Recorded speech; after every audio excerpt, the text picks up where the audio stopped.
Good afternoon, everybody. Hope that everybody is having a good Friday. I'm still trying to set the computer up, so bear with me. Let's see, David. Hey, Ian, just watched and Hobbs and great vid. Do you have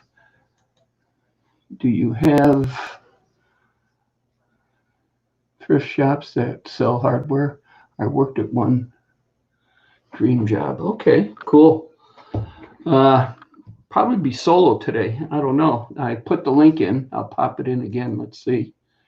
But yeah, it's Pat is at Dave and Buster's with the kids, and T Dub's boss is in town, so I don't know if he's going to be able to break away. And I don't know. I don't know where Hazy is, and we all know Dizzy doesn't do live shows anymore. So if you want to jump in, there's the link. Everybody's welcome to, uh, as long as you don't stick no porn up. Let's see. I ordered some car parts on Monday. They came yesterday from Classic Industries. I ordered the generic door panels, and I ordered the urethane A-pillar. Let's see, where are they? Come on.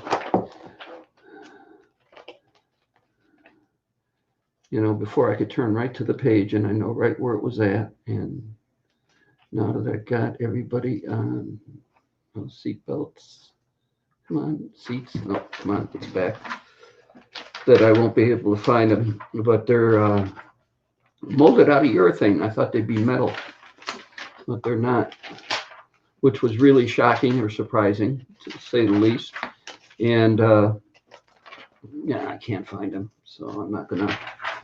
Hold on, wait, we're getting close. We're getting close. Yeah, here we are. Yeah, these right there, right here. And I was going to use those to sit there and to mount the little pods I got for the tweeters. And Breezy, what's going on? And we'll see how that's going to work out. But apparently, the guy who made the pods didn't fit it because it just doesn't fit properly. And I'm not going to show it on today's video because I'll be doing a video tomorrow when I'm out in the garage working on the car. So I'll save that for tomorrow's video. So this past week I've been doing all house stuff. I haven't been working on the car.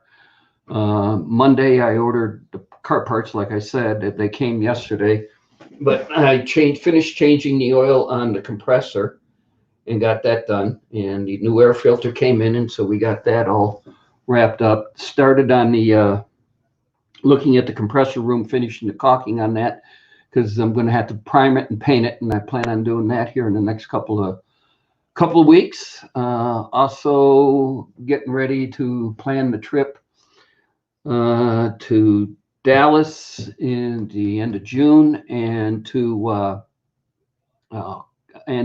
St. Louis, no, Kansas City, Missouri, at the middle or towards the end of July for my last committee meeting, and that'll be with T-Dub and Pat too.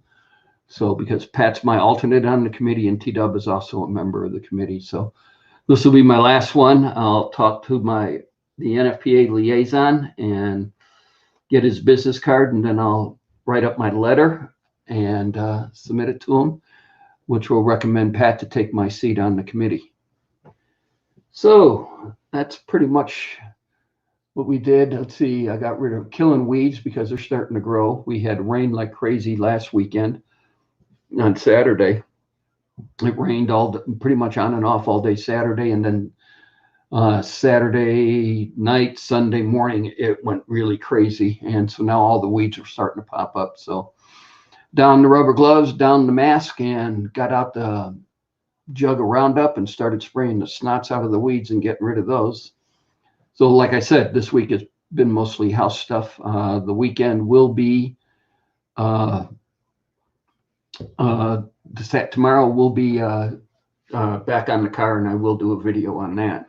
We are finishing up the stereo install on the car, or trying to. Had issues with the backup camera and then with the nut certs I put in, and I resolved that problem. So that's all taken care of. So we'll be back on that portion of it. Last week's Saturday show, jury's still out on that as far as I'm concerned, my opinion. I thought it was okay. Not really overly impressed with that because it set up time. I mean, to constantly sit there and to show you guys what I was working on, I'd have to move the camera off the tripod or move the tripod and constantly be doing that back and forth. And so it'd be to the point to where, okay, what am I going to do next? Oh, okay, we're going to show the bottom of the bumper, get the light down there, get the camera down there. Here it is. All right, I'm drilling 2 holes. All right. And it just, I don't know. I want to thank Captain Jerk for jumping in and coming on the panel, and really appreciated that, and him sitting there and letting me to continue on to work, and then reading the chat to me and telling me what was going on and what everybody was asking, if they were asking questions, but still setting up the camera and everything else. I think if you do it right, you got to have somebody there in the shop with you holding the camera and bringing it down. And then you got to have somebody in on the panel in the chat, and they have to sit there and be able to tell you what the comments are coming on, so you can answer it. I mean, again, I firmly believe in the chat that if you're going to take the time to do a live show and somebody's going to take the time to come and watch your show, then you ought to take the time at least to sit there and answer the chat with them.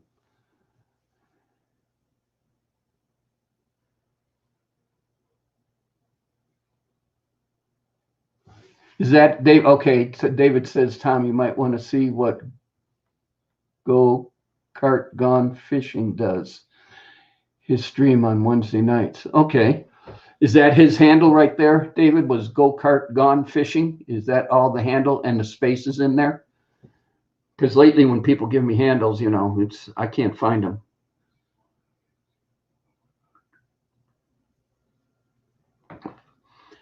And then plus during the week, we've been sitting there watching Jimmy C's Thursday. Also sit there and give another shout out here to Grant Hubbard. He's doing a giveaway. It's probably got 1 more week left. Get onto his channel. It's Grant, Grant, Hubbard, Hubbard, and get onto his channel. He's giving a camera, I think, away.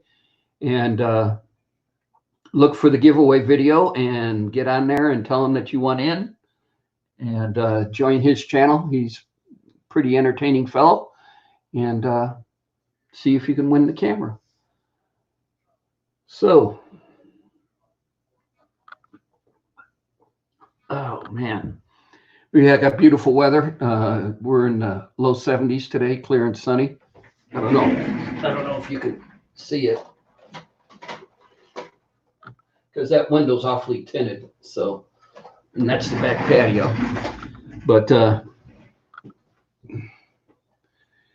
But yeah, and we're getting into our spring weather now. Shandog, what's going on? Same stuff, dude, different day. It's Friday afternoon. It's clear and sunny in Vegas. We're low 70s, and I'm drinking beer and tequila, so it's got to be a good thing. Ian was on earlier, but I think Ian's gone to bed. What time is it in UK? Let's see. I don't know where Hazy is. Oh, it's only 10:30, 10:38, 10:39. So, and then like I said, I was watching Jimmy C for a while, and then he was on Thirsty Thursdays. Mr. Matthews went night. Okay. As he usually does about this time, 10:30 at night, going to bed. Damn, I don't know if I can handle that. Then I'll get up later, and I normally do. I'll watch the news, and then once the weather gets, I'll watch the weather, news here is at 11 o'clock at night, and I'll watch the weather, which will take me to about 11:20.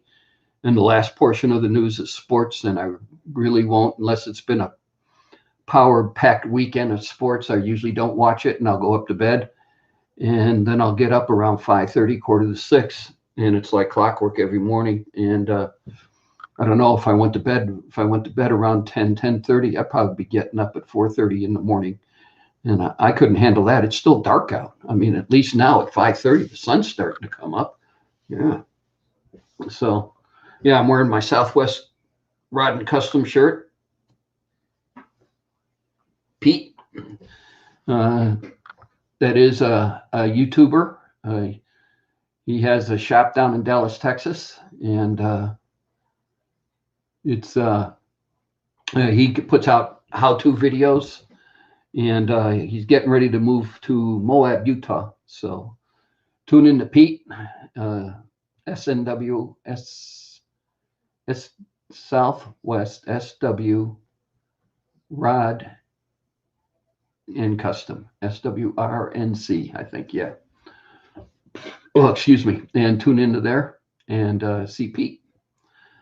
But yeah, other than that, looking forward to Texas this time. And I've got a whole bunch of patches. I want to go out and sit there and see if I get some Dallas Fire Departments, not hazy, but dizzy, some Dallas Fire Department patches from the fire stations around there. So I'm taking a whole bunch of Hendersons with me and seeing if we could trade patches.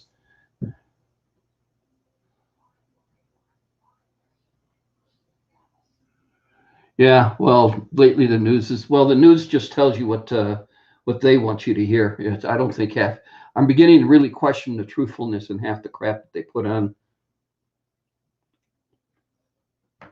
whether it be live news or fake news.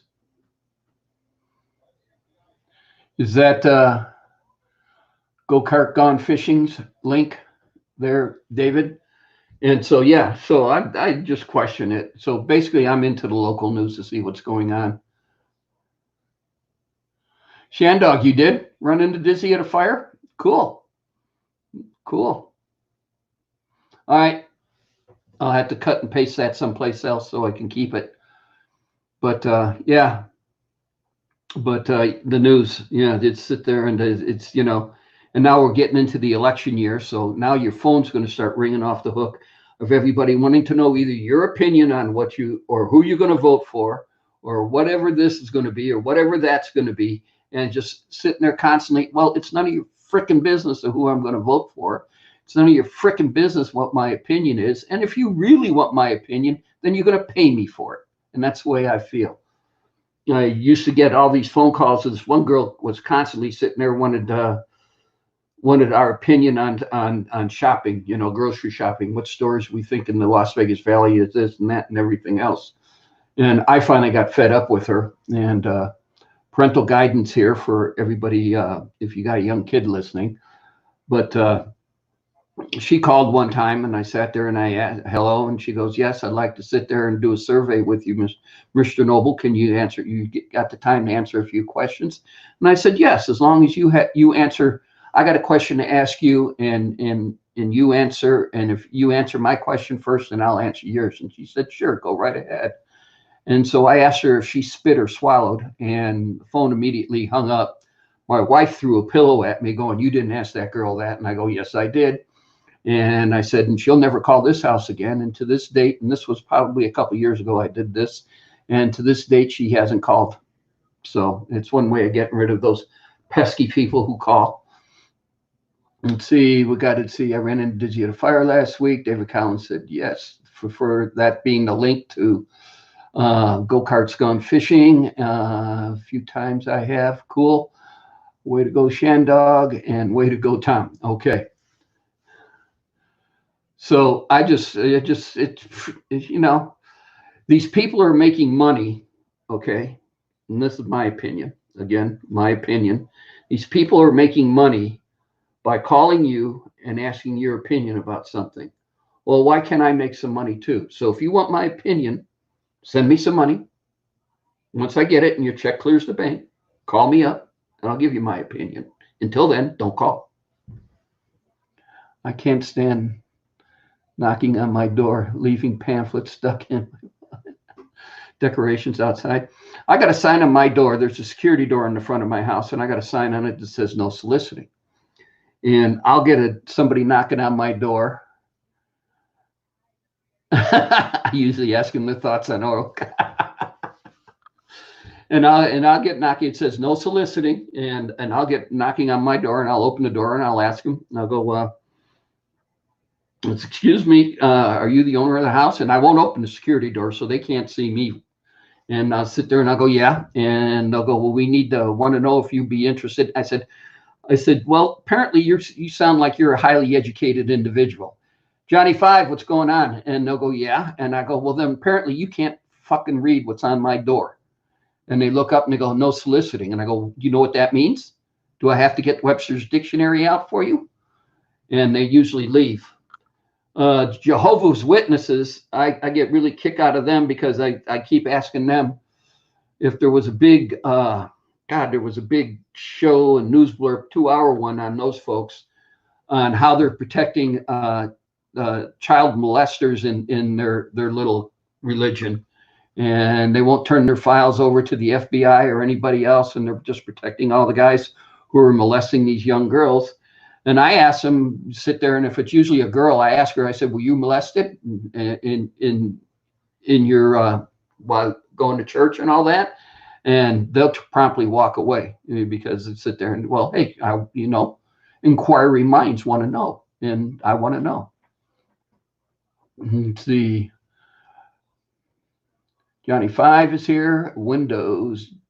David at Johnny Five. Okay. Hey, David, Johnny Five, back to David and Shandog. Johnny Five, I'm on your side. Isn't that 5 on your side for Fox 5 here?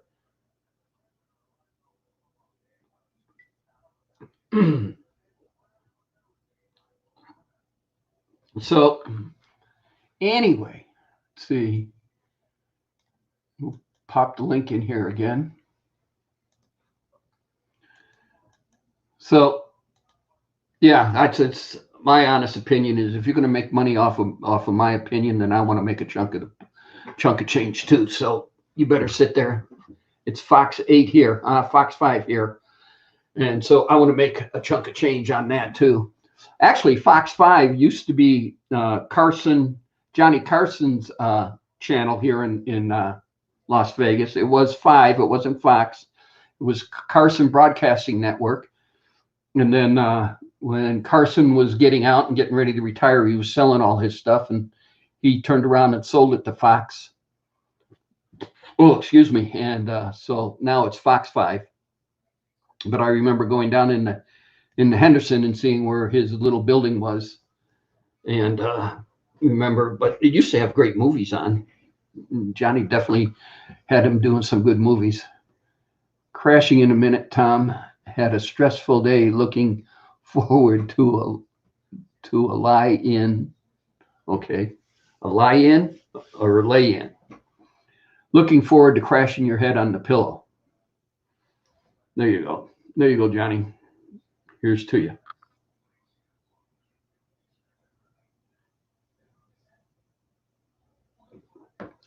I wish I lived out by you. I'd be right behind you all day. Who are you talking about, Shandog? You don't want to be behind me. Sometimes I tend to go in circles. Every city seems to have Fox something. I think Disney's is Fox 23. Okay. All right. Well, yeah, that's Fox TV. You got to like it. Actually, when they built their new building here down in Henderson, I did the design on the fire sprinkler system for them. God, that was so many years ago. That had to be back in the, that was in the mid 80s. Yeah. Well, I'm lucky I'm not laying in a police cell, Matt, relax, and somebody in somebody's channel instead. I'd rather not say it's up to Johnny. He vented today. Okay.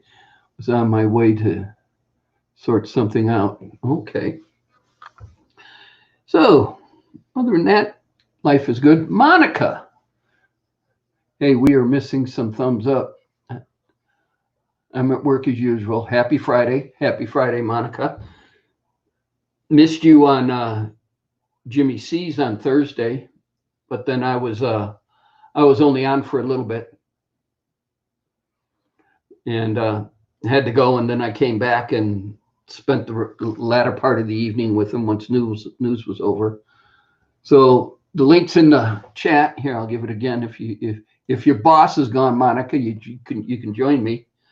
Pat and T Dub aren't going to be on, I suspect. T Dub's with his boss, and Pat's at Dave and Buster's with the kids. So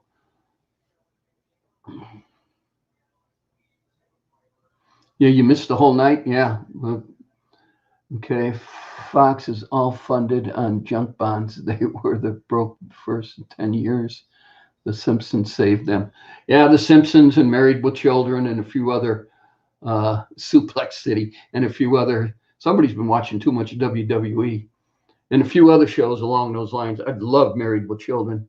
I thought they should have gone on with that one a little bit longer. But yeah. But then it gave a lot of careers a boost on different shows. So on the wall.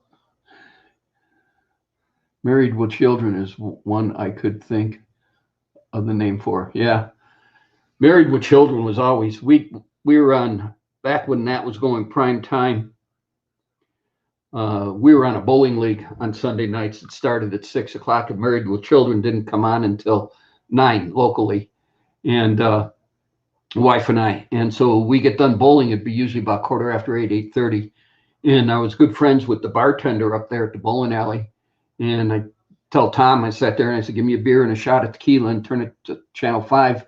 And we'd sit there and the whole bar would be sitting there just watching Married with Children. And so it was a Sunday night ritual at the bowling alley for us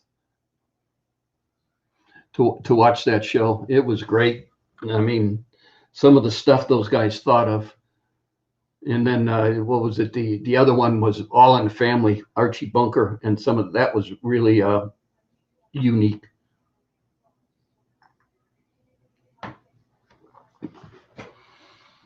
So, hey, Monica. Hey, Johnny, my friend, if you would please keep from calling me beautiful.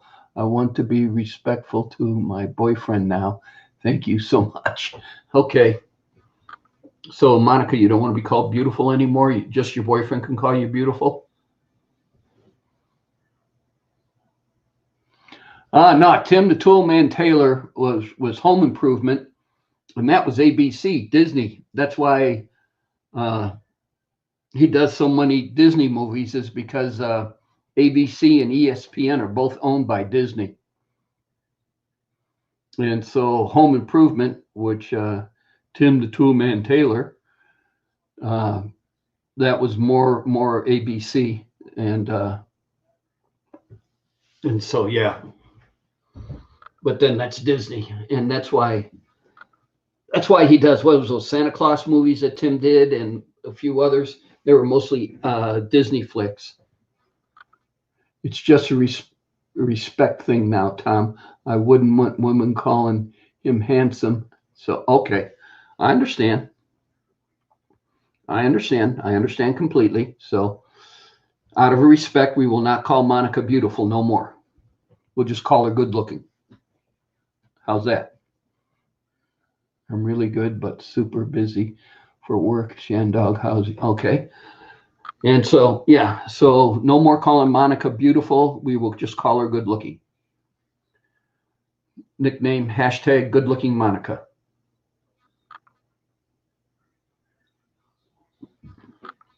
Will that fit? So.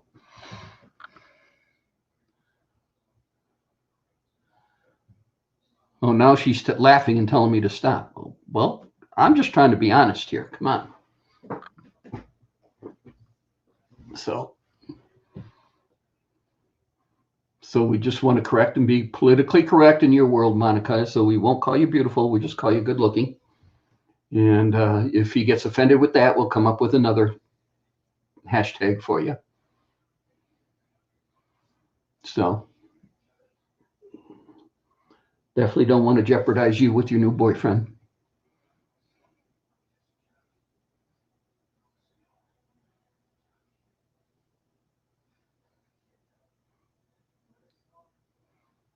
Oh, God. All right. So let's see what else. So yeah, so now political TV is going to start, and the political phone calls are going to start, and all this garbage is going to start, and it happens every 4 years. And one thing I would surely like Congress and the senators in Washington to do, and they had this talk about it for probably, I want to say, the last 4 years maybe, about doing something about the robocalls. Everybody's get a robot or a computer program, and they just start dialing random numbers to sit there and blurb you some stupid thing that this idiot's selling and everything else. And and so I would like for Congress and the Senate to start doing the job that they were elected to do. I don't think that's too hard. I really don't. I think I mean, if you're paid to do a job, do the job. And stop all this trying to get Trump and doing all this and everything else. Do the job you were hired to do. And let's get rid of these robocalls. Now, it's been on the floor. It's been suggested. You guys have talked about it in Congress. I know it because I've seen it. But yet you're not doing anything about it. Well, it's time you do something about it. It's time it gets done. Do your freaking jobs. All right. That's it. I'm done. No more political talk here.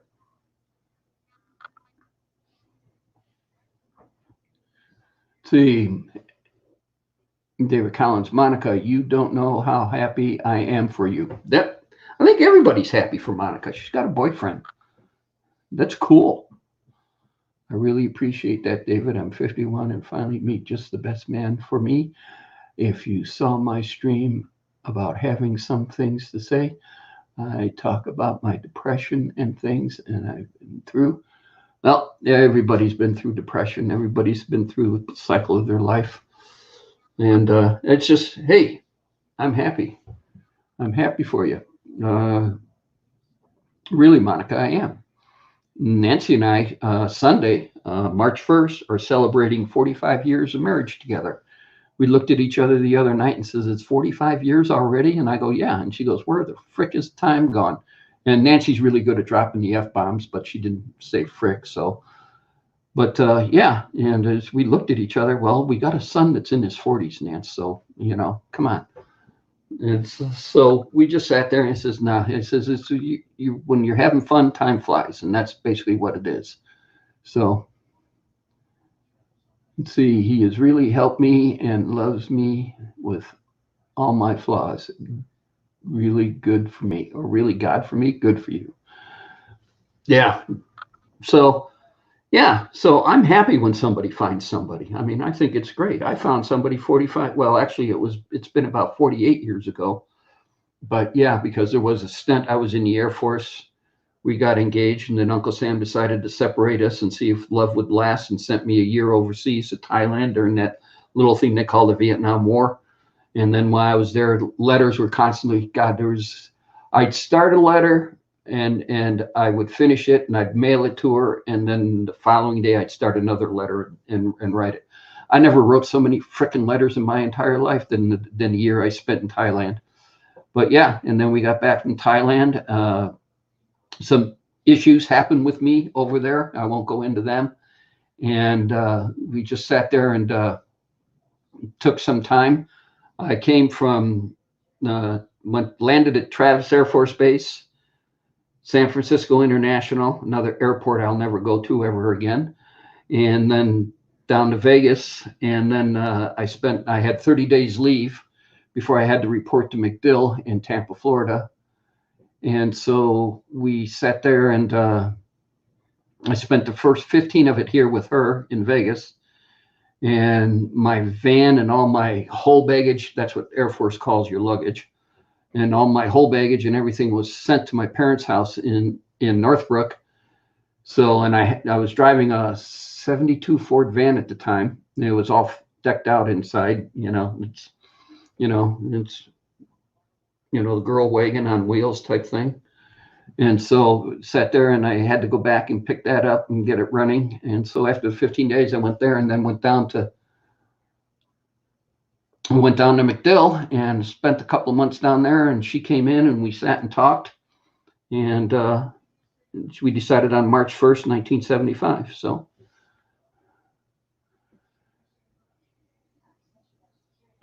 So that's it. So I'm happy when somebody finds somebody. I think it's cool. I mean, that's what makes the world go around, puts a smile on everybody's face, makes you happy. And again, Monica, we won't call you beautiful. We'll just call you good looking. Okay.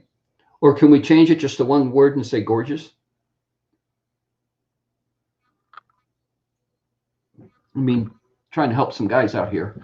Sounds like my in-law story. They were married in 57 and still married. He was in Japan for some time in the Navy. Oh, okay. No, I was in the Air Force. We got out. That's another story. And I think I told it one time on the live show, but Nancy wanted to get back down to Nellis or Las Vegas, and the Air Force base outside of Nellis. That's my mom's birthday, March 1st. All right, Shandog. Breezy's Bike Shop. 50 for you. Outstanding, Breezy. Out freaking standing. That is cool. I still remember going to my grandparents' 50th wedding anniversary. My dad and all his brothers and sisters got together and threw them a big party, catered at a restaurant and everything else. It was a bash and a half. But Nancy wanted to get out of Utah. We were up at Hill Air Force Base outside of Ogden, Utah, and she was tired of the snow. And she doesn't do very well with cold weather, and especially when the white stuff falls on the ground. And so I said, okay, we get down to Nellis. I said, I apply for the Thunderbirds. And so I applied to the Thunderbirds. I got orders, and that's the same time the Air Force was, ushering out the F-4s and bringing in the brand new F-16. And the base commander didn't want to lose experienced crew chiefs, and he froze me to the base. And I said, fine, I'm getting out. And so when my tour was up, I got out. So that was it. He was secretary for captain the aircraft carrier. He locked her engagement ring in the ship's safe. No, Nancy and I were engaged before I left. She had given me something to get repaired at the jewelers on base or whatever. And I can't remember what it was. And I told her, I think it was her watch. And I told her her watch was done. And I left it inside my van. I was up visiting her at her house. And inside the same box where her watch is, I put the engagement ring and I closed it. And I did the whole thing. I asked her to marry me and all this and everything else. I never gave her the ring. See, here's one of these robocalls now. So I just answer and hang up so they don't mess up my voice answering machine. So, and I asked her, and I took her dad out for a few beers and shot pool with him, and asked her for her hand and all. I did all the prim and proper stuff, I guess. And so I told her her watch was done and it's in the van, and she opened up the box and there was her engagement ring. And needless to say, she was tickled pink and happier and all get out, and that now it was official that she had the ring, because I did already ask her to be married, but I had to wait. We picked out the sets. We both did. We picked out the sets once I asked her at Zales, and then I had to finish paying them off. As a GI, you're not loaded with a ton of cash. So, and so that's that little story. And so this year we were coming back from the store, and she goes, I don't want you buying me flowers again. Don't get me a card. Come on. We've been doing this for 45 years, and for 45 years you've been getting me flowers, giving me a card, taking me out to dinner. I don't want to do that and that and that. And so Saturday night is family dinner night here.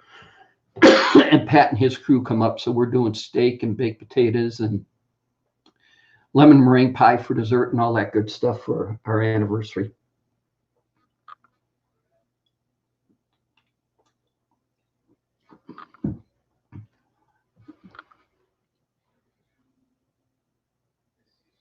All right, Monica, you have a good evening. Too bad you can't come on, girl. Now remember, everybody out there, we can't call Monica beautiful anymore. Only her boyfriend can do that. We will call her good looking. Okay. So now that we got that done. So other than that, that's about it. Everything, like I said, out here it's been nice. We're starting to get warm weather, which is really cool. And boss is coming. You got to love it. Monica and the boss is coming. I loved it the one time she was on my show and we're sitting there talking away and all of a sudden, poof, she's gone. And we said, what the hell happened to Monica? Where did Monica go? And everybody's sitting there going, her boss must have come. And so then I talked to her a couple of days later, or no, it was a talk to her on You Dizzy show. And she goes, yeah, my boss popped in. So interesting.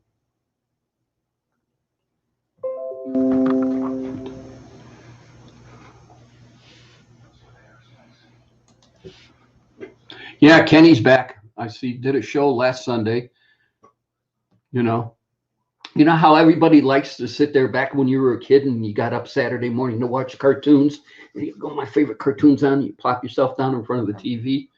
Well, that's what I was with Kenny on his show when he went to, used to be Coffees and Cars, and now it's the Las Vegas Car Show. And now he just said it was something, having a flat tire beer for you. All right, David. And now they changed it out to something, another name for the car show, but it's always on Eastern. It's always been the same place. I was up there with my 2010 Camaro SS, the black one. And then I was also, and put that in there. And then I also was up there with my orange ZL1. And so when I found out that he's back in town, I just sat there and I said, cool. I said, now I got as a kid, I got my Saturday morning show. So let's drop Kenny a text and see. Where is he? Where is he? There he is.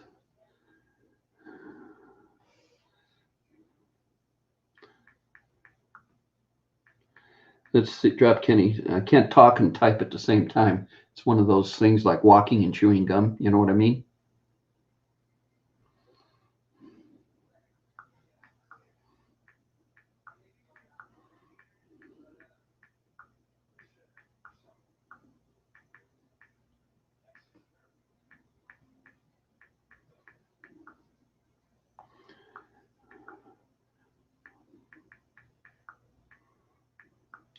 Bear with me.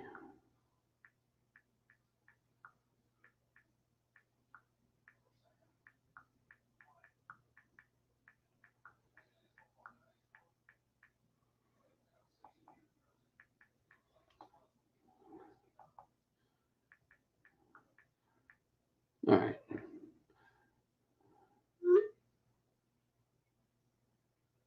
All right, we'll see what happens. So Kenny will keep me from sleeping late on Saturdays. All right, David. Now I just texted him to make sure he's going to do a live show tomorrow, tomorrow. And then also told him I'm live. If he wants to jump on, he can. But yeah, and so like Saturday morning, watching the cartoon Saturday morning Kenny show was number one thing. He'd start at 8. I was always up and down here before 8, and I'd sit here and go through his show as he goes through the aisles of cars over there at the car show. So yeah, well, Sunday is the one behind Dairy Queen on Craig Road here in Vegas, Craig and Rancho. And that one used to be Friday nights. And I was up there a couple of times with my Camaros on that one, my 2010. I don't think the ZL1 ever made it there, but I know the 2010 SS, Black SS made it there. And nah, it's just, I don't know. It just seemed to be the one on Eastern and Henderson was more of a show than the one behind it. But they're both car shows. I mean, the guys get together for cars and everything else. I got to finish and tying up. I can't drive the Camaro right now because I got issues with the wiring all being all out of the car and everything else getting for the stereo. And so if I get that tied up, I'm going to hit and get the front end aligned. I'm going to hit both shows on one Saturday. I'm not going to tell Kenny what Saturday or Sunday I'm going to be there. I'm just going to shock the shit out of him because he'll probably fall down and sit there going, what? You're here? You finally, after 10, 12, 14, 15, how many years has it been, Tom? You're here? So, yeah, this is, what did we figure it out? Oh, God, now I got to think. This is the 12th. Hold it. Hang on. Now I got to look in the filing cabinet. Bear with me.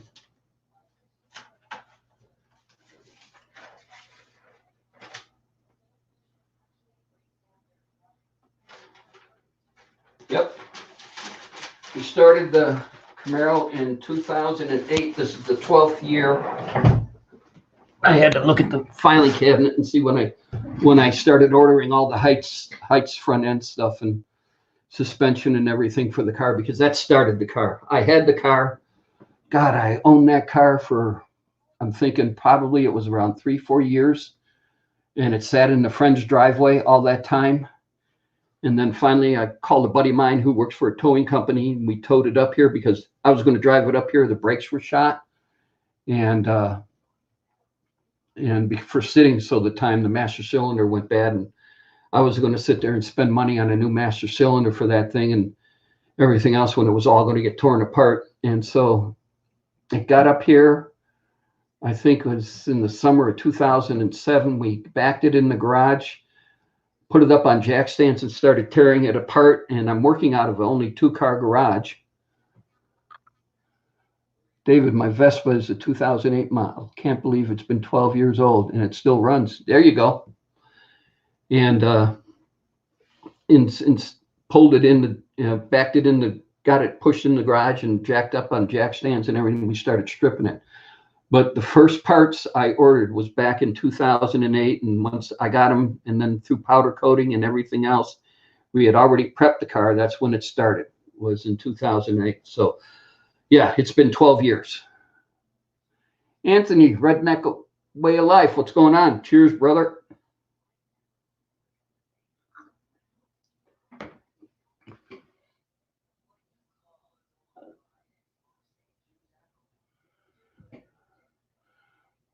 Prove it was me. No pics or our videos. Don't know what you're talking about. Don't recall. Don't recall. Oh, well, we're talking about how long it's here, if you want to jump on. Talking about how long I've been working on this Camaro, getting it built back to my standards or specifications, because it certainly ain't Chevrolet's by no stretch of the imagination. So that's what we were doing. Oh, hang on for a minute. Oh, here he is. I'm getting into politics. I was getting an early practice. You know, I don't recall or recollect unless you have video. I don't want to get into. I was saying earlier that I am dreading this next year with all the BS commercials, mudslinging, phone calls, and all the other crap that's going to go on. Well, they're already mudslinging now. Yeah, they're blowing this. They're blowing this glue out of proportion, scaring everybody, so they dump the stocks. That way, come November, they can go, oh, so much for his economy. Mm-hmm. I just wish that Congress and Senate would do the jobs that they were hired to do. Well, that's the problem. I mean, if they just stop bickering for a minute and do the work, that's not going to happen because too many people are dependent on them to do what they should do themselves. Mm-hmm. Mm-hmm. Well, actually, I mean, in the real world, if you didn't do your job, you got fired. Well, let's start firing some of those people. Yep. What are you talking about? Way back in the days, you was high up, didn't do your job. You got strung up in the nearest oak tree.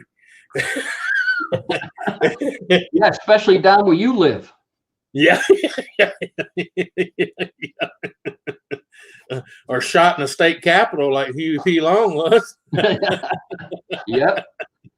I mean, that's what we need to do is start firing some of these people or shooting them. One of the two. I don't know. I mean, you get some new blood in there. You know, that's like I tell people in riot conditions. I said, shoot the first 5 in the front. The rest of them will go home. People say, well, what about innocent? I'm like, if you're in that crowd, you're not innocent. Yeah. Exactly. Yeah. Yeah. Or it's time to get your TV replaced. Yeah. Yeah. I'm going to tell you, anytime I go to a protest, it's because I need a new TV or a Blu-ray player. Yeah. Because you catch Bubba running down the alleyway, hey, I'll give you $40 for that right now. Yeah. He's on film taking it, but now you got it for $40. Right. Yeah. Yeah. In the box. Yeah, I don't want to buy none of this open box stuff. No, give me it in the box. I just watched a film from a buddy who works security. This guy went into Walmart about an hour and a half drive from me, Super Walmart. And it took him a while because the cameras they were watching, they couldn't see what he was doing, but they put all the cameras together to get a view of, different angles. The guy walked out with 7 60-inch flat screen TVs, 7 of them. How did he do that? He knew where the camera was, and he had and this is how strong he was. He had the TV behind him and tucked under one arm, holding it like this, and walked toward the camera to where it looks like this is what it looked like. But if he was to turn, you would see the TV sticking. Damn. Yeah. Holy smokes. He was strong enough to hold underneath his arm and keep his arm tight to where it looked like he was just walking out, walking out toward the door, But the whole time, they turned the other camera that was from the garden center that could see over there in that corner a little bit, and you could see the TV sticking 40-something inches behind him. Yeah, but he got 7 of them out. Yeah, but that's because, that's that good security. That's that guy you're paying $30 an hour to go inside the camera room. Well, what is it? That's what they did. They reviewed the camera that was in the camera room where the guy's supposed to be watching the camera, and this is what he was doing. Sleeping. And then he's like unemployed. Yeah, and the first thing come out of his mouth, oh, they fired me because I'm black and a foreigner. No, they fired you because you weren't doing your freaking job, idiot. Right, but that was the card he threw out. Now he's trying to sue him. Yeah, well, good luck on that because they got. Yeah, I got a camera in him drilling. I mean, he was actually drilling down the side of his neck. And they got you on video, buddy. So you're just wasting your money. Well, people all know if you work at any department store like that, and you work inside the video room or the cash room, they have cameras on you too. They got more cameras on you than they do the thieves out in the main store. Now, at my wife's Walmart, they put gates on. As you walk into the store, and you got the long aisle going down where all the cashiers are and everything else, and then you continue forward. They put gates there that automatically open and close. And if something goes off, it locks. Yeah, and nobody can be. Unless you can hurdle over those gates, you're stopped. Yeah. And they put them up high enough to where you definitely got to be an Olympic style. Well, our Walmart here, when they were all screaming that, well, we want $15 and $30 an hour. Okay. Mm-hmm. They went up to $15 an hour. But guess what? We only have 5 cashiers that actually work. And I'm talking about where they can actually work, because the rest of it's all self-contained. They even have the ones where you can put your groceries on the end of the belt and it goes to the deal, and you have to still self-check. Yeah.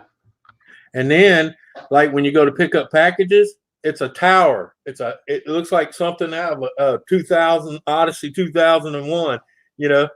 And you go up there and you put your phone to it with a little deal that they send you, and you hear it go.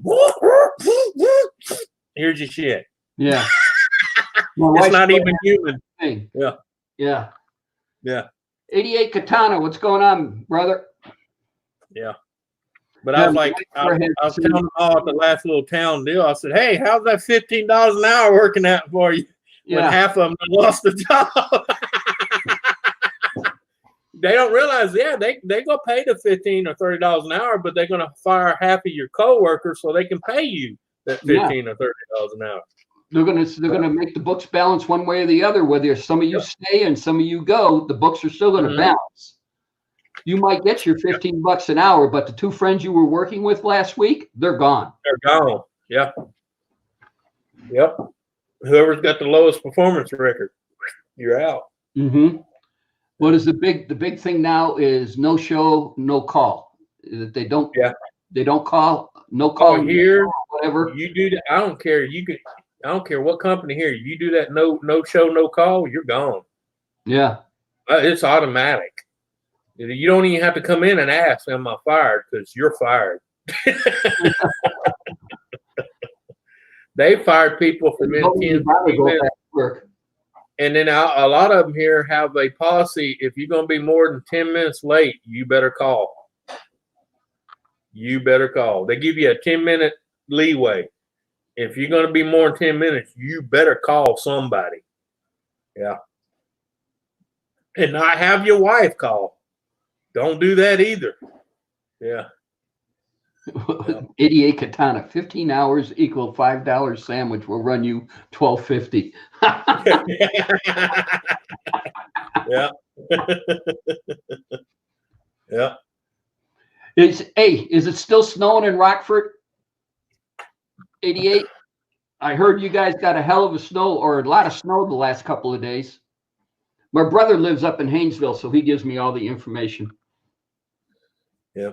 In fact, we got a McDonald's.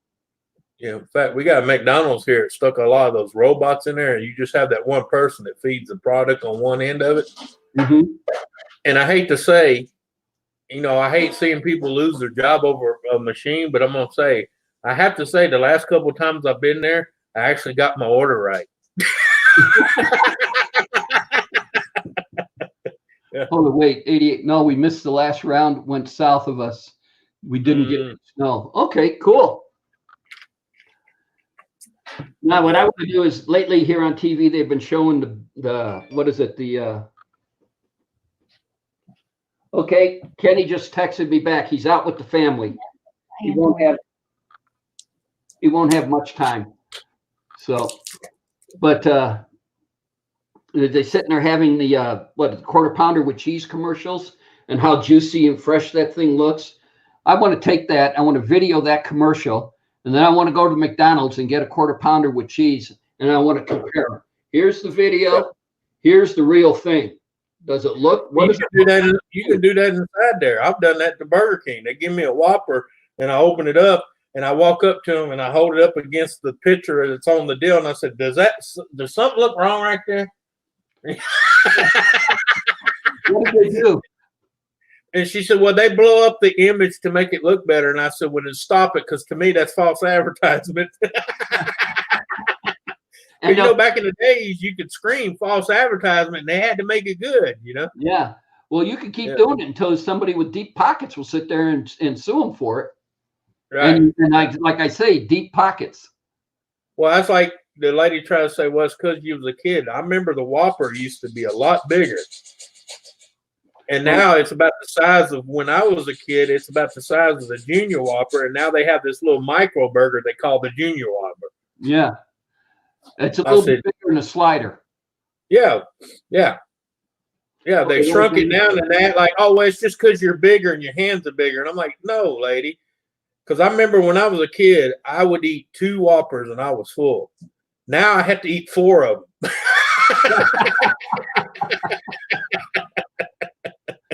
Shandog says horse meat, and that is proven. Part of Burger King's hamburgers are mixed ground beef and horse meat. Oh yeah, but that don't bother me. I grew up eating horses, so yeah. We didn't make glue out of our horses. We made steaks. What was the joke I used to tell everybody? That you went to a steakhouse last night. Well, how was your steak? And I used to sit there and tell them, well, it was pretty good. It still had the marks on where the jockey was hitting it. Yeah. Or like my daddy used to say, it was pretty good, but for some reason I keep wanting to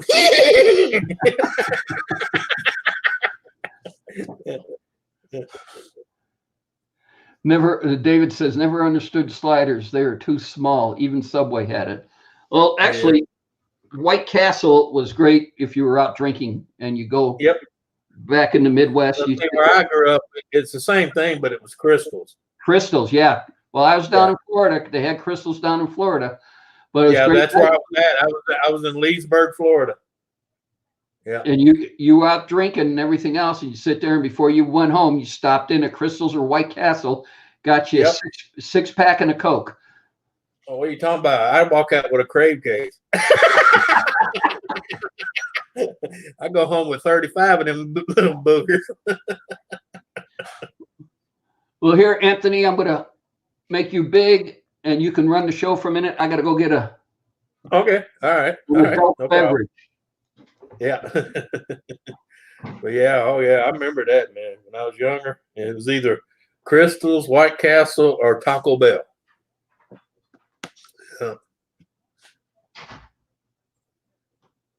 Yeah. Yeah, I don't know. The area I grew up, man, a lot of people were eating horse meat. So, I understand the concept of most people getting upset about it because they were lied to. They thought it was all beef. No, it's not all beef. Just like a McDonald's burger, it's probably about 70% soybean and the rest just enough meat to flavor it. Yeah. Or as we call them, soy burgers. Yeah. Which, is all fine and dandy, but between that and what they put in there chemical wise, it's not too good for men to be eating it, put it that way. Estrogen is not a good thing to be pumping in a male. Yep. Yep. All right, I'm back. Oz Wizard. Beef and horse meat patties. You say that like you're bad. Yeah. Actually, horse meat's pretty good. I'd say. Well, everybody's who had Burger King is eating horse meat, so I mean. Yeah. So. Well, you remember when Jack in the Box got busted for mixing kangaroo in their meat? Yeah. Yeah. And the thing was, it's not like it's a bad thing. It's just the fact, you got to tell folks, hey, this is not all beef. Mm-hmm. If you ever go buy hamburger meat, especially for y'all that buy it in the tubes, it says on there 70% this and 30% that. That's usually because that 30-something% is stuff that they should label, but most people never read the label anyway. So yeah. They just think that's fat content, Nah, it's not just fat content. That's just others. Additive. It's an additive. Yeah. What is it? They even sit there and tell you, well, here they tell you where the beef came from. Is it California beef? Is it Texas beef? Is it Canadian beef? Is it Mexico beef? So they tell you that. And I heard they're going to stop doing that. Yeah, because no one reads them anyway. I mean, I can tell you how many times I've seen people grab packaged meat and not read a freaking label on it. They just see, oh, that's beef. Yeah, maybe. No. I read what I'm buying. I mean, that's why I'll never use any of those. You get on the internet and do your groceries, and then you drive by the store, and a kid comes out and throws them in your car, and you take off. And the grocery store will do the shopping for you. That's big around here now. I won't do that. I want to, because what they're going to do is throw the card in going, hold it, wait, this expires in 2 days? Yeah, we'll give them this stuff. You know, this expires tomorrow. Yeah. They're not going to reach in the back for the good shit that just came in. Yeah. They're going to give you the old shit. And they're going to sit there, and then next thing you know, you get all this food at home, and you got all the groceries you just picked up from the store. You got to eat within 24 hours because it's all expired. Yeah. Yeah. Well, that's like we had a food bank here that used, give out food for people that was in need and stuff. Mm-hmm. And the funny thing is, my friend, him and his wife were kind of down out for a while because he lost his job at the plant. Because, he was one of them other idiots screaming for $30 an hour when he wasn't doing $8 worth of work. Yeah. Shandog, hold on. Shandog said, on that note, I have to gallop out of here. See you all on other shows. Over the weekend. Be good. All right, Shandog. Later. You gallop on out of there. Put the spurs to it, boy. Yeah, when you go into Burger King, have your spurs and your cowboy hat on. I'm here for my horse. Yeah. Yep. But actually, you sit there and hand the girl a bridle and say, "Hey, just go ahead and put this on it." Well, I tell a lot of people I spent 5 solid years working for Kraft Foods in Kansas City, Kansas. Mm-hmm. And let me tell you, people, if you only seen a smidgen of what goes in your processed food, you would never buy nothing again. I've seen containers rolled out mixed with meats to make it combined to where it looks like one meat and still two meats mixed. And right on the side of the container, it said not for human consumption. Yeah. But yeah, it's used as a combining agent. Mm-hmm. Well, my dad sat there, and when I was back living in, God, I forgot how old I was. And I was sitting there and I was craving Oscar Mayer hot dogs. I wanted an Oscar Mayer hot dog. That's the only brand I wanted, Oscar Mayer hot dog. So one day he gathered me up and he took me down in the city and we toured the Oscar Mayer plant. And he goes, "Now, do you still want an Oscar Mayer hot dog?" I go, "Nope." Yeah. Nope. Oh, yeah. Yeah. Nope. Don't care to have one. To this day, I don't care to have one. Well, that's why that old song actually went, "My Baloney has a first name. It's called Dead." I spell it D-E-A-D, dead. Yeah. Well, I can't remember that one guru, that health guru. He always said, you put dead food in, you get dead results. Mm-hmm. I can't remember what his name was, Carl something. He was a guy at 70-something years old, swung across the English Channel. Yeah. Oh, I know who you're talking about. Yeah, and most guys in their 20s and 30s can't swim the English Channel. Yeah. But he used to have that old saying, "Live food in, long life." Yeah. Yeah. Because he's trying to tell people cook and stop buying processed and boxed food. Yeah, cook your food. Yeah. I mean, that way you know what's in it. The only food process I probably will eat anymore, and that's because I just gotten lazy. If I don't even want to make the phone call, is frozen pizza. Right.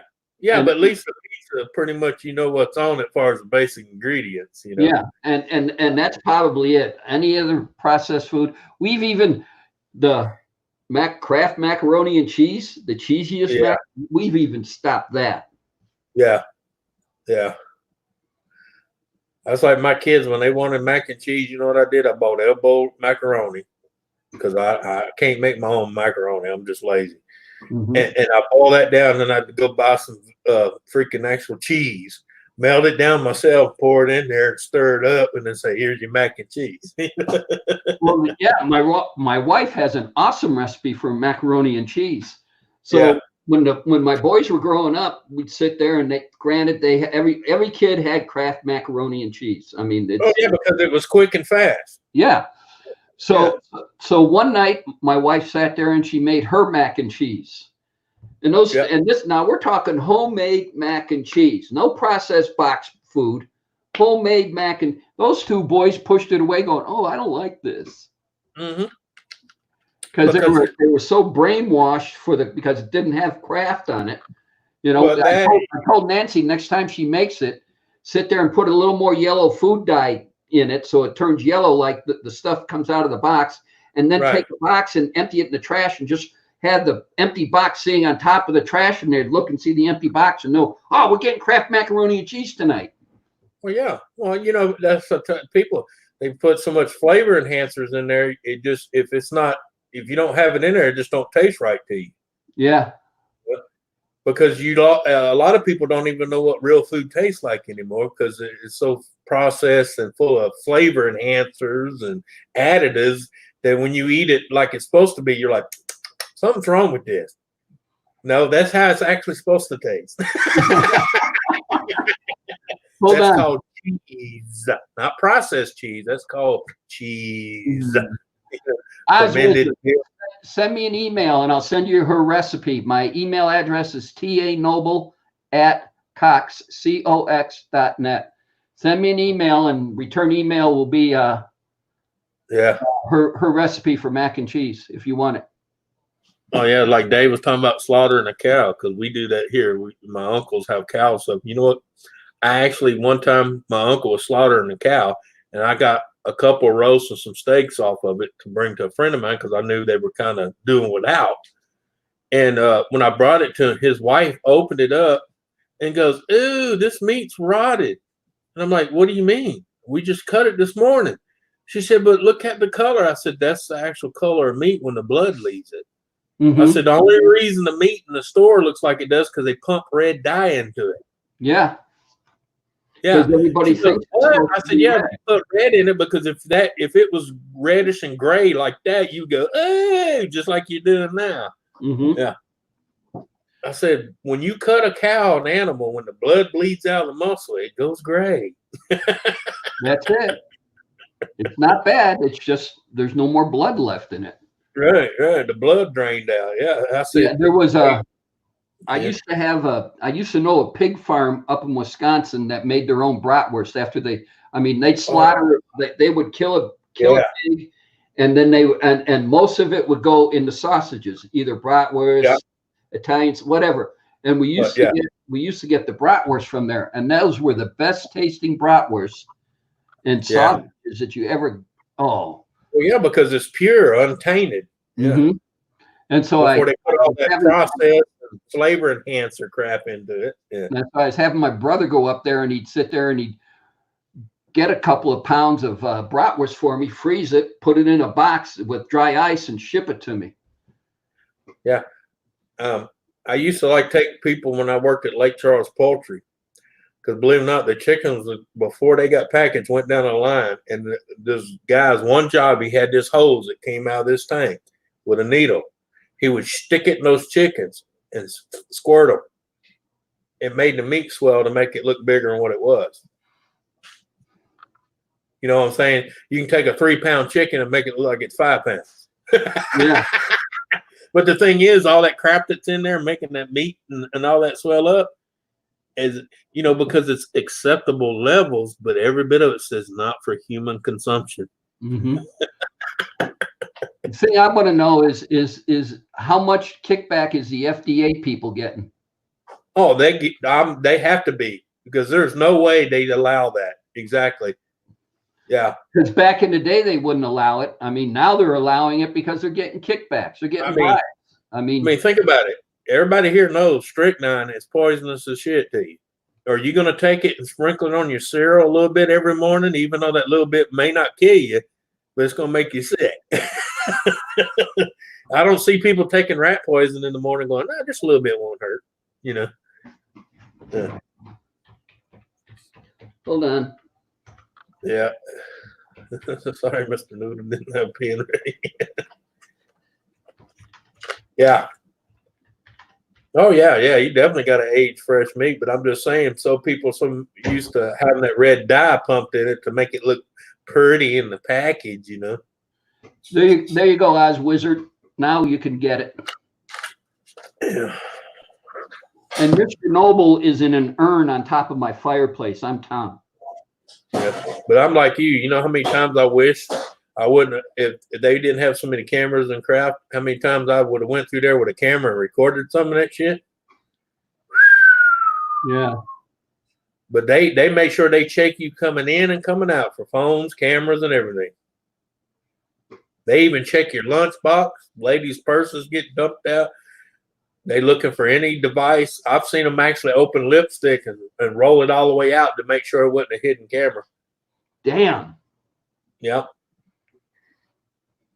Well, yeah, because they don't want it getting out to the public. You know, they do tours, but you know, if you ever go do a tour of a certain plant, they take you to a certain part and that's it. You're out. But that's because they know you're going to be in there. They ain't going to be doing none of that stupid shit, rolling containers out. Says not for human consumption. Yeah.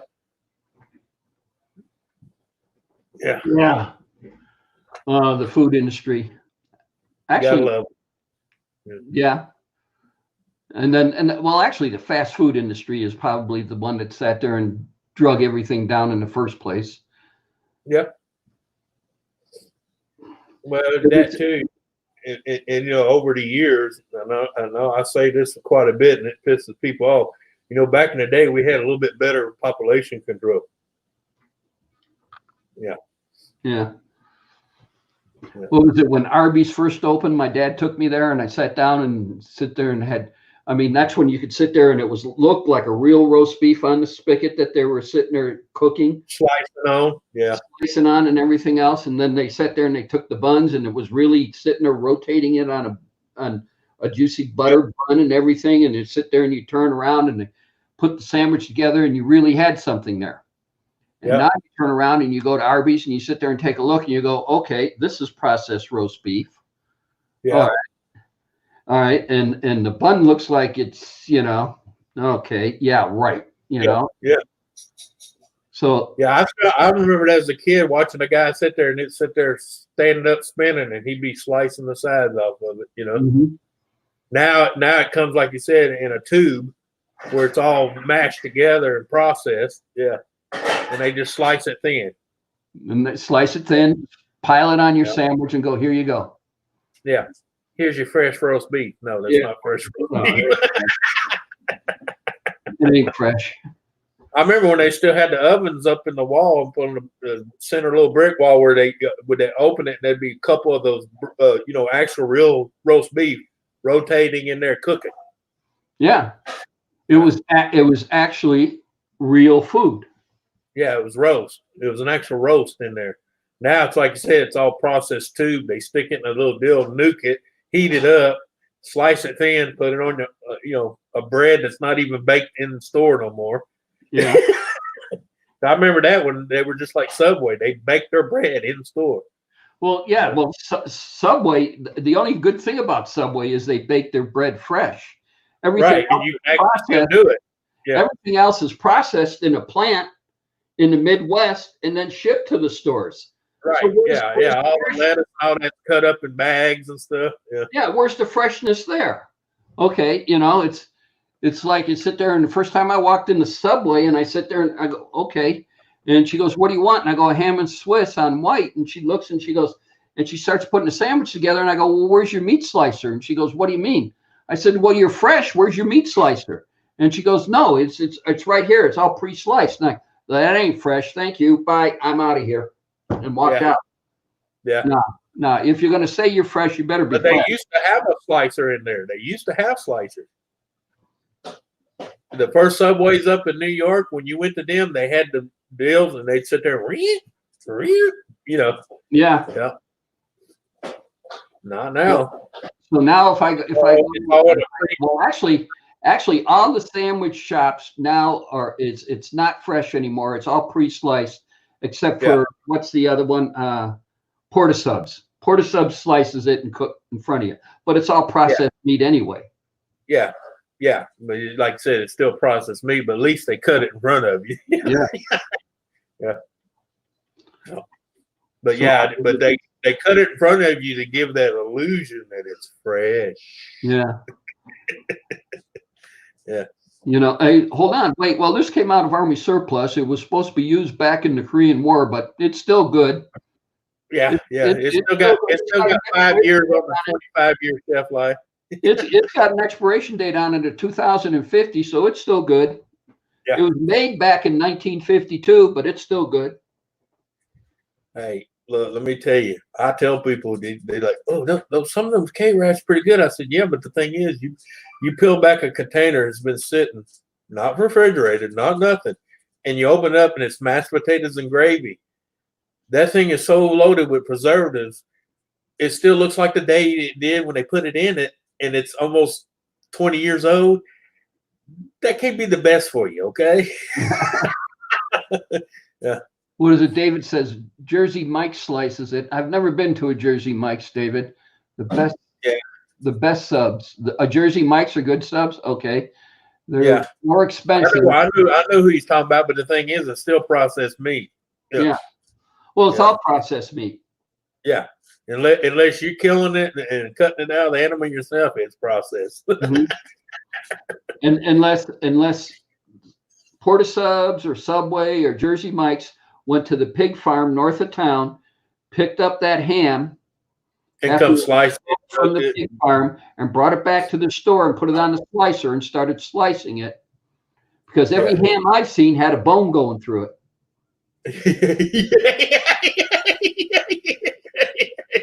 Yeah, people's like, "Ooh, boneless ham." I said, "No, that's called processed ham."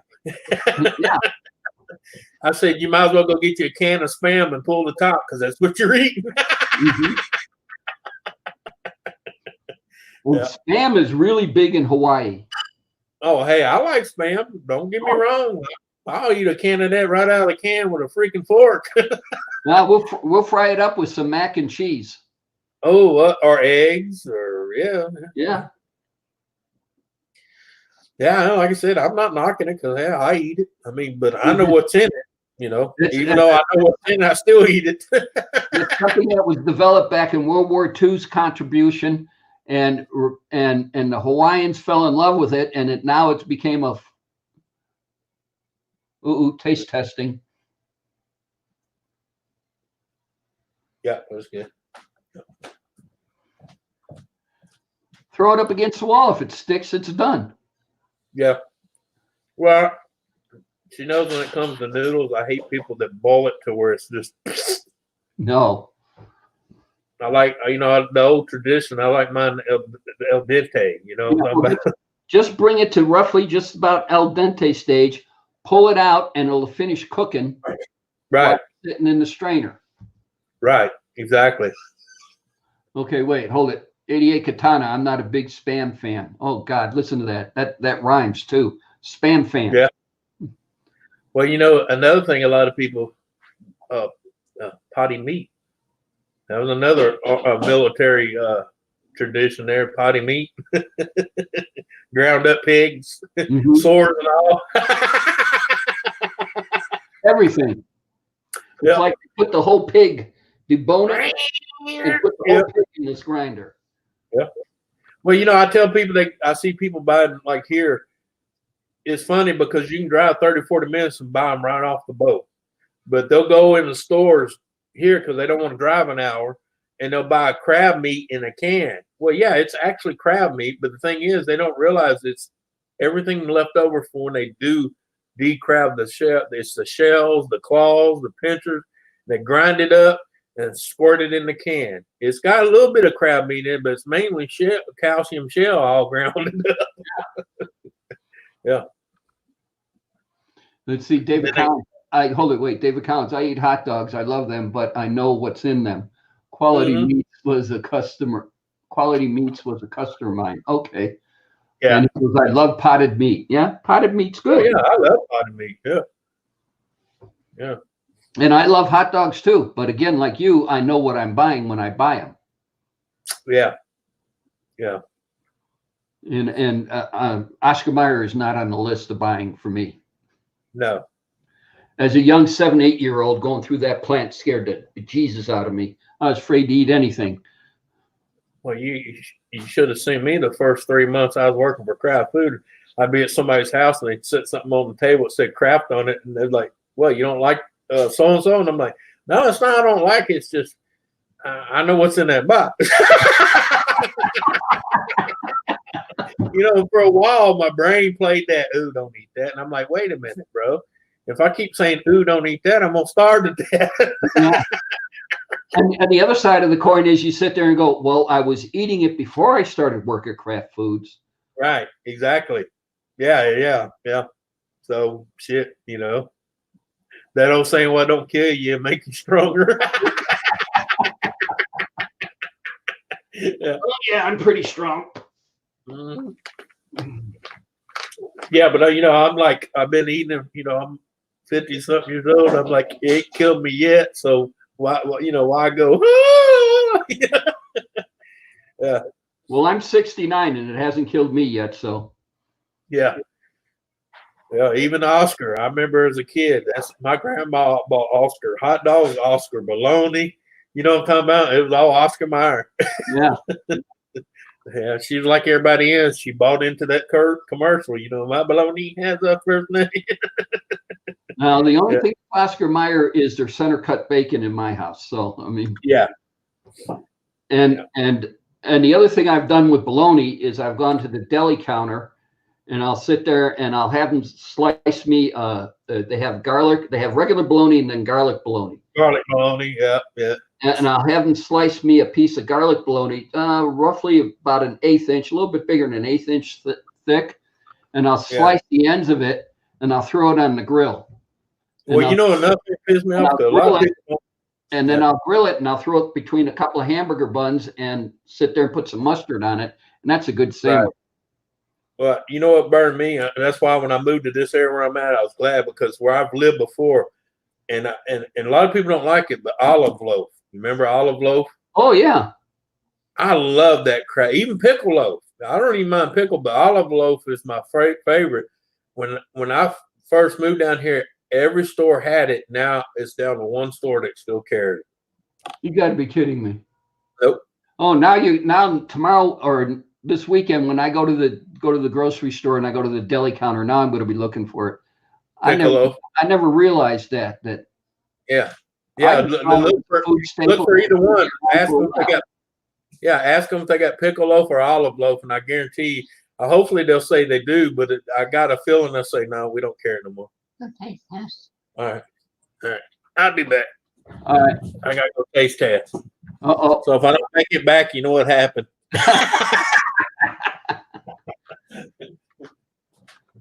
All right. Okay, potted meat. Okay, yeah, I like potted meat too, David. It's good stuff. I mean, everything's good as long as it's done right and prepared right. But a lot of this processed crap is, oof. But Spam slice, not real thin, but thin, fried, and mac and cheese and some spicy mustard. I like that. That's good. So that's what I look for. I remember olive. They sell it there. I shop at Smith's, which is a division of Kroger Foods. And, Smith Foods. Yeah.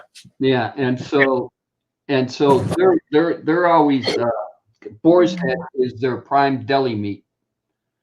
And so I got to look to see if they have olive loaf. Well, a lot of places around here said the reason they quit getting it or even making it is because people quit buying it. Well, or they have people you as a kid got introduced to it, okay? Right. And you introduced your kids to it, and they introduced their kids to it, and that's how things perpetuates going on. But if you liked it, but you never turned on your kids to it, that's where it stops. It stops, yeah. Even pickle loaf, man. I was surprised. I'm down to like 2 places here that still make pickle loaf, and I'm like, God, man, what's wrong with you people, man? Same thing as jalapeno loaf. Yeah. Okay, that I know they still do because we still buy it. Yeah. I never. Well, the only reason that's still selling like it is here because this is Cajun country and they like shit with a little zing and a kick in it. So yeah, anything hot is going to stay selling in this area. Yeah. Creoles around here, everything's got to have that little oomph in it, you know. Hold on, what did David say? Nancy found out when she come down here, she says, she went and she said, "Oh, I eat that all the time in Seattle, Washington." I said, "Yeah, but Nancy, you got to realize, even though it's the same company, each one of them cater to their area. You're in Seattle, Washington. This is Cajun country." And she ordered some. She was eating it. She was like, "Oh." She goes, "They don't make it that hot where I'm from." I said, "Because if they serve that here like they do in Seattle, Washington, it would get thrown at them." David said, "We're far enough south to get that, Anthony." Yeah. Yeah. Oh, yeah. That's what when we went back to Illinois and Nancy sat there and made tacos for everybody and she found the right seasoning. Yeah. Yeah, that sat there and, well, this is not like Taco Bell or Jack in the Box. Well, no, it's got good stuff in it. It's not that McCormick that's taco seasoning that you pull out and sprinkle out the ground beef. It's called real food. Yeah. Well, I don't do KFC anymore. I refuse to go to KFC. It just, I don't know. It's the straw that broke the camel's back as we were in KFC ordering, and I never like going to KFC through the drive-through because I don't know what you're going to drive through to me. At KFC is just like mystery time because you order and what you end up with, unless you stop right there in front of the window and check your order at the KFC here, is you don't know what you're getting. And so we were inside and sat there and watched this kid, and he was bread and chicken and sat there and kept bread and chicken. And then he stopped for a minute and he went over to the sink and he grabbed a paper towel out and blew his nose and crumbled up the paper towel and threw it in the trash and went right back to bread and chicken. I canceled my order and Nancy and I walked out of there. Yeah. Well, see, believe it or not, that's the funny thing you're talking about because we still have a KFC here. And this is the funny thing about it. One of the managers that used to work at Popeyes, something happened and she ended up at the KFC. Well, all of a sudden, the KFC damn near closed the two Popeyes here in town. And it wasn't because of the food quality. It was because the one of the Popeyes, the last time I had went into it myself, there was roaches climbing up the freaking wall while I was ordering. Oh, that's tasty. And I'm not talking about like one or two. I'm talking about there was a freaking swarm of them trying to hide, trying to find something to eat while the lights were on, Yeah. So, yeah, it was because of the employees themselves, not because of, the style of the food. It was because of the employees. And for the longest time, one completely closed. The other one was almost closed here. And then Popeyes, the corporation itself, came in, cleaned everybody out of there. They closed it down for like 3 weeks, and you had like cleaning companies. I'm talking about big name cleaning companies. They went in there and they were freaking steam washing the entire, and then you seen Orkin, Black Flag, what I'm talking about? Just Black Diamond, pest control going in there. And then they cleared it out, got rid of all the management, all the employees, and reopened it. Now it's slowly coming back up because people are realizing, well, it's clean now, But the thing is, I tell people that's a lot of problem with franchises. You got to be careful who you got running one of your franchises because they'll run it in the ground. Yeah. Well, what was the big deal a while back was that new chicken sandwich that Popeyes came out with. Yeah, and people were killing each other over it. I'm like, I'm sorry, I've eaten one of them. They're not worth killing anybody. Well, no, and so I sat there and said, okay, let me see what this is all about. So we got a Popeyes real close to the house. So I went over there. And first of all, the sandwich looked like Johnny Bench put it together. He was holding the back of the bun like this, and somebody threw the mayonnaise and the sauce, hit the bun, and then somebody threw the piece of chicken on it and hit that. Yeah. And then we got the top bun, and they threw it in this bag that sat there. And they did top coat for good luck. And they threw it in the other bag, and they handed it to me and sat there and said, okay. And so I got home, and after correctly reassembling the sandwich and took a bite of it, and that's all I took was one bite of it, and I go, I don't see what this is so good about. Yeah. And you had people shooting each other for it. Yeah. Remember that one incident where the guy shot another guy over a freaking chicken sandwich? Yeah. Because he got the last one before him. Yeah. And I mean, either my palate's gone or my taste buds are gone, but I don't see what the big deal about that chicken sandwich is. Or whatever drug they were putting in it didn't work on you or me.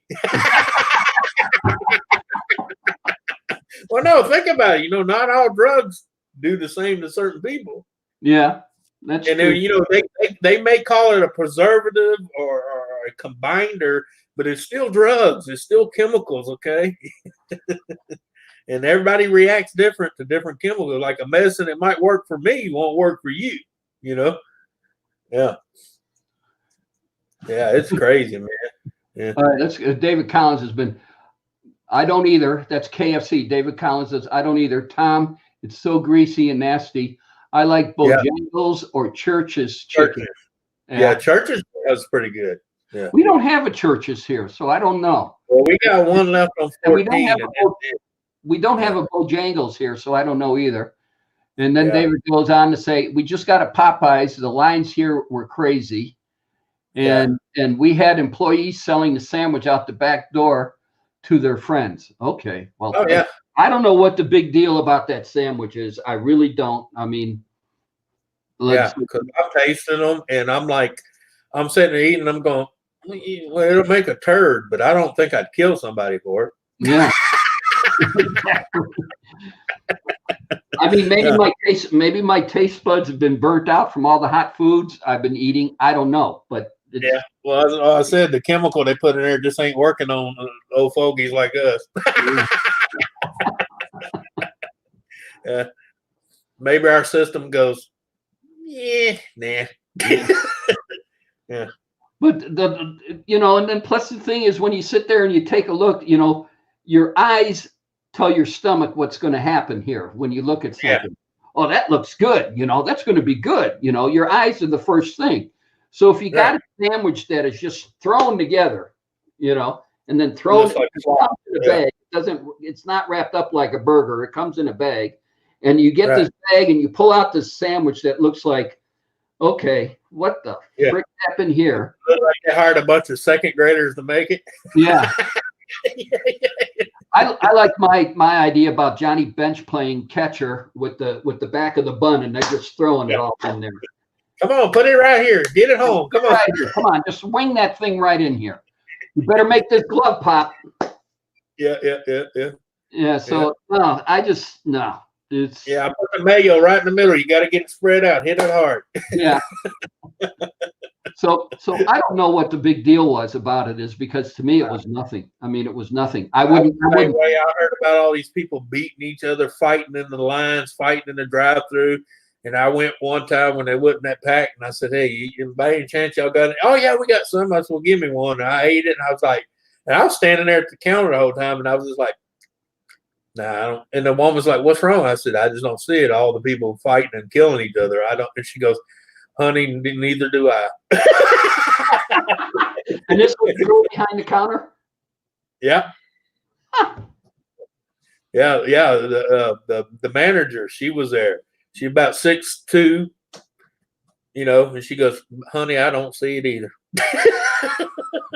Well, I don't either. I mean, it's just maybe there's people out there with crazier taste buds than what I have or palate, but it's don't make no sense to me to stand in line for something like that because it was. Well, she was upset about it because most of the ones that were getting in the news acting like a fool on it was her people, and she said they're making us look like we're stupid.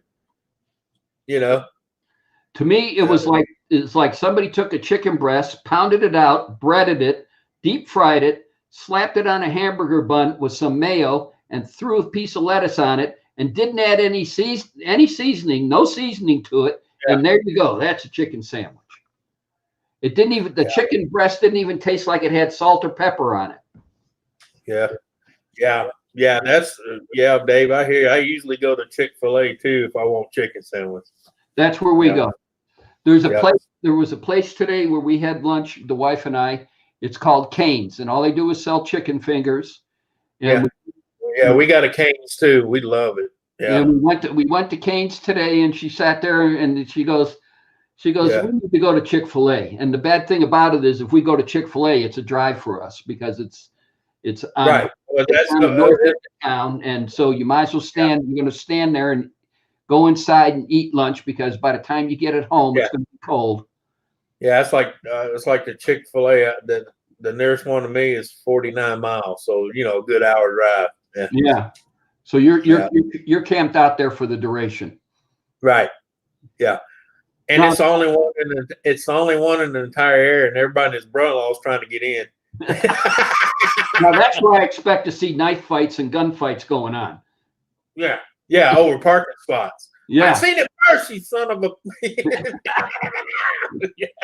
The one that's in Grapevine, Texas, by my son's house. Every time we go, all right, let's go to lunch. Okay, where you want to go? Chick-fil-A. And I go, oh God. And we all look. Everybody instantly looks at their watch, going, "No, it ain't happening."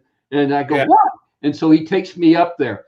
The line for the drive-through is around one parking lot into the next parking lot and over to where they almost got it blocked to where you can't even pull in. And then forget about going inside and eating it, because if you find a parking spot, you're not going to get to it because the cars in the drive-through going in line for the drive-through have the spot blocked. Right. Yeah, because they told them to pull up. Yeah. I hate that when they tell the customer, pull up and we'll bring it out to you. And then next thing you know, they got so many pulled up, you can't even get out when you do get your food. You're sitting there eating in the parking lot because you're waiting on the cars. I've done that. I've sit one time. I sit in a parking lot and finished my entire meal before I actually got up to the road to pull out. I said, "Thank God I had food. I would have starved trying to get out of here." Yeah. And then the girl was getting confused because they had so many cars pulled up. She was like, "Who ordered this? Who ordered this?" Yeah. And what happened, people were getting so tired of waiting, they were just saying, "Yeah, it's mine." And when it wasn't, and grabbing it and run. They were just trying to get food, period. Yeah. And then somebody's like, "Hey, this ain't mine." Hey, David, don't waste your time on the Popeyes. My opinion, you can try it for yourself, but my opinion, don't waste your time. Chick-fil-A is a better chicken sandwich. It has some taste to it. And I like their soups too.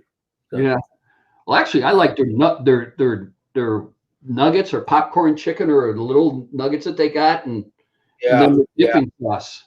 Their dipping sauce is awesome. Yeah. Well, hell, I like them little corn nuggets. The ones got the corn in the middle of it. Yeah. Okay. Yeah.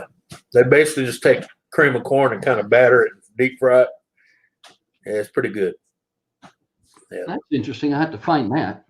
But I learned how to do it though. All you do is take cream cornstarch, thicken the corn, thicken it up to where it'll mat, and roll it around in some.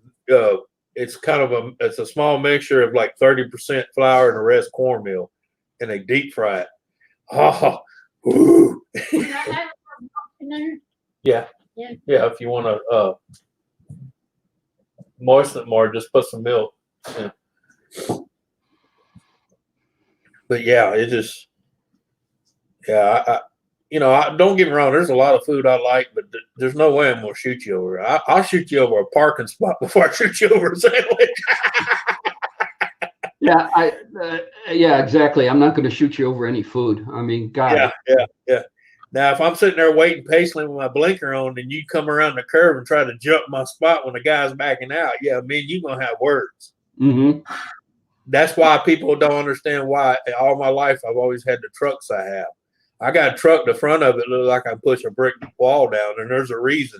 Because I'm going to tell you, ask the last 3 people that try to cut me from getting into a parking spot I patiently waited for.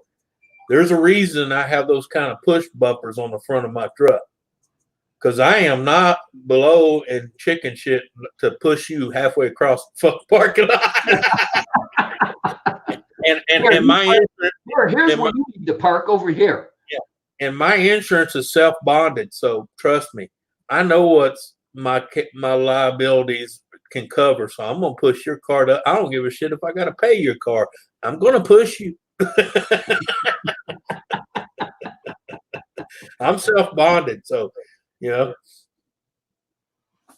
I'll push you wherever you need to be, but you don't need to be in that spot. I waited for that. Yeah, that's like that cop that kept catching me doing 5 over. Eventually, he got tired of giving me the 5 mile per hour ticket because it never made my insurance go up because I'm self-insured. I would just go pay the ticket. All right, 88 Katana, you have a good one, buddy. We'll see you later. But yeah, I tell people, I know it sounds hard to do, but look, I tell people, take the money you normally would pay a monthly note on your insurance and put it in a bond, and then go up there and you register it and you say I'm self-insured, because it don't matter if you're driving a Pinto with a 4-cylinder or if you're driving a Dodge Demon, your insurance is going to be the same across the board every year. My insurance for a year cost me $240. That's it for 5 vehicles. 1 year. 1 year. Yeah, because with the bond, I can actually apply for insurance, self-insurance. Basically, I'm my own insurance company, and the only client I have is me. And I'm not going to sue myself, so I ain't going to worry about that. Yeah. Because you hear people have insurance and then they end up having to sue their own insurance to get them to do their job to begin with. Well, yeah. Well, that's like anybody. They just want the money. Heck, doing the work for the money anymore. I mean, just pay me and I'll get around to you one of these days. Yeah. Yeah. Yeah. Oh yeah. No. That's why I started to show off bitching about Congress and the senators. Do your freaking job. Yeah, well, that's like that last woman I pushed across the Walmart parking lot. Everybody's like, you ought to be ashamed. You said, why? She's old enough to be your grandma. I said, then she ought to be, she's old enough not to know to do that crap to people. Hold on, we got someone new in the chat, Mrs. Sister Donna. What's going on? But yeah. Yeah, well, hey, think about where insurance came from. Yeah, they had insurance back in the day, but think about where it really started jumping. Back in the day of the gangster. Right. Hey, if you buy the insurance, your store won't get fucked up. Right. Yeah. And they're still doing it now. They're still pinching money out of people because they pass it. It's a law now. If you don't have it, you're in deep shit.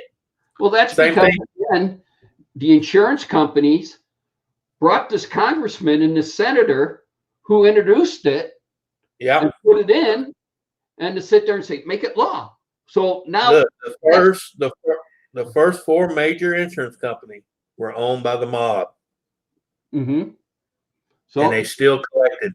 Think about this. You guys everybody's got to start thinking about where everything came from and how it all started.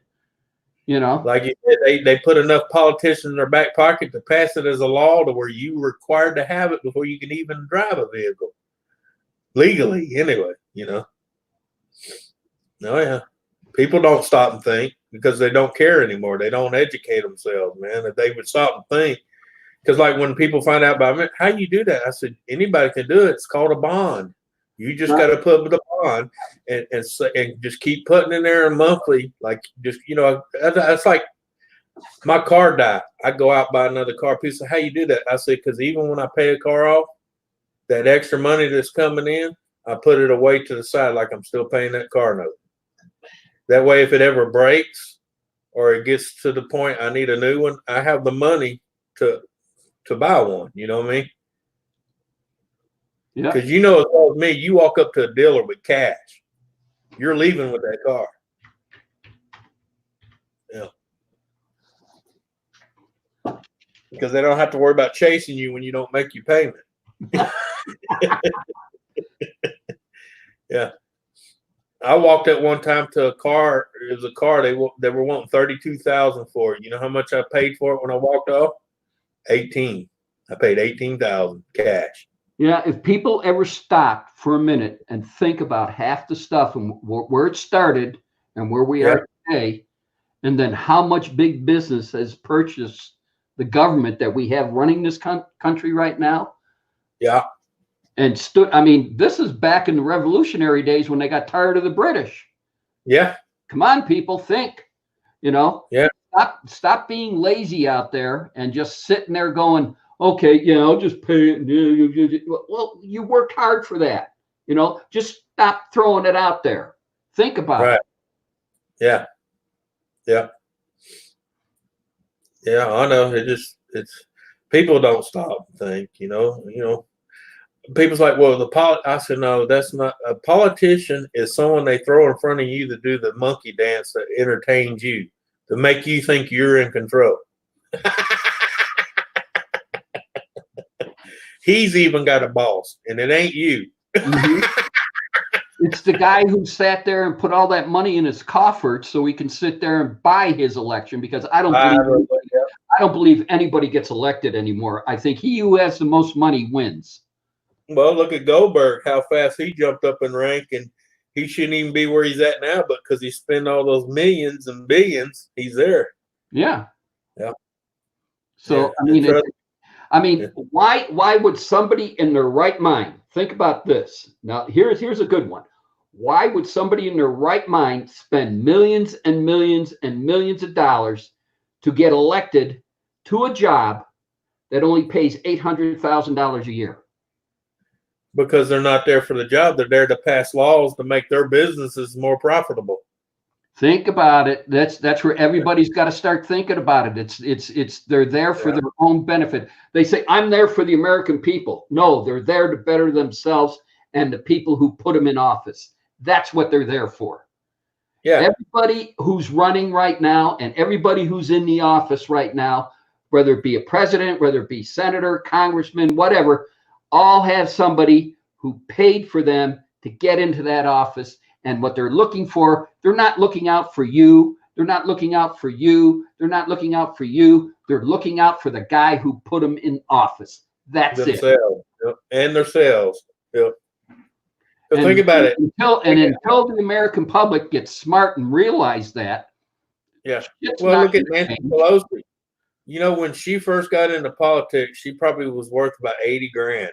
She's a millionaire now. And she only makes 100 and something thousand a year. You go figure that out. Mm-hmm.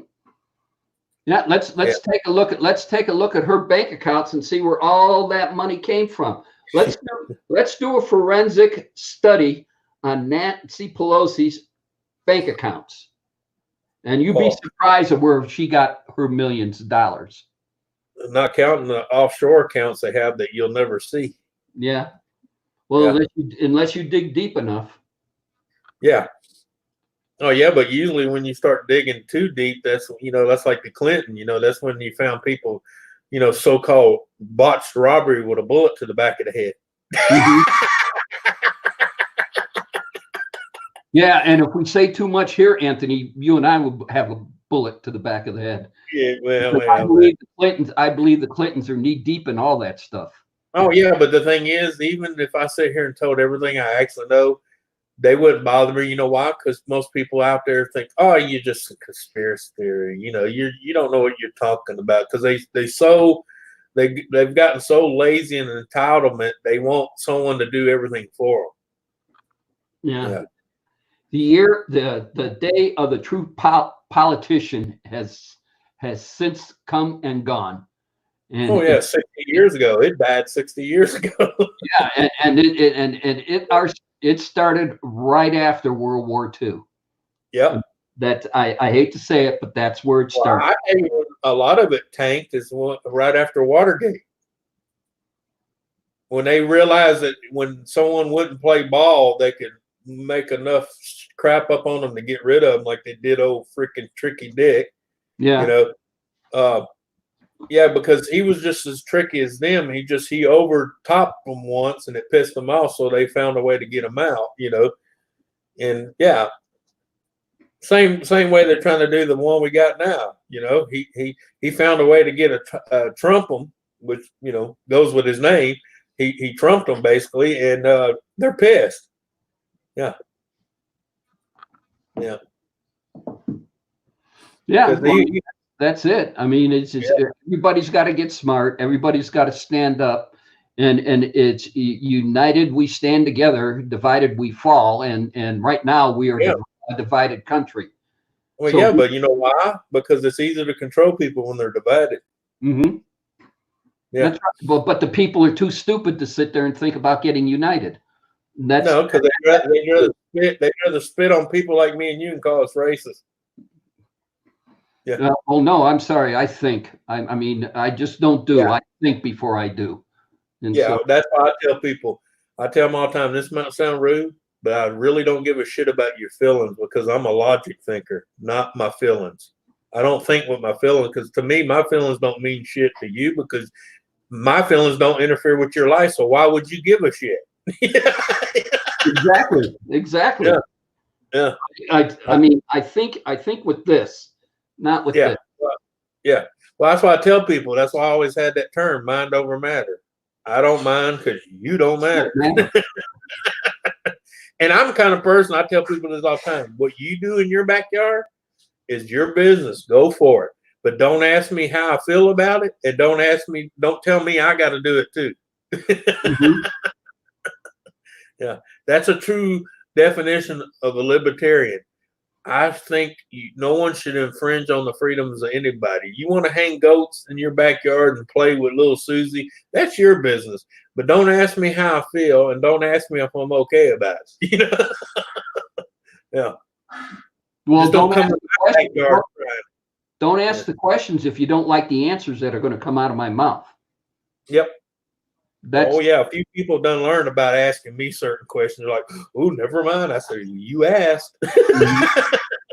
I have said that many times to people. Is going, don't ask the question. Then you're the one that asked the question. Don't ask it.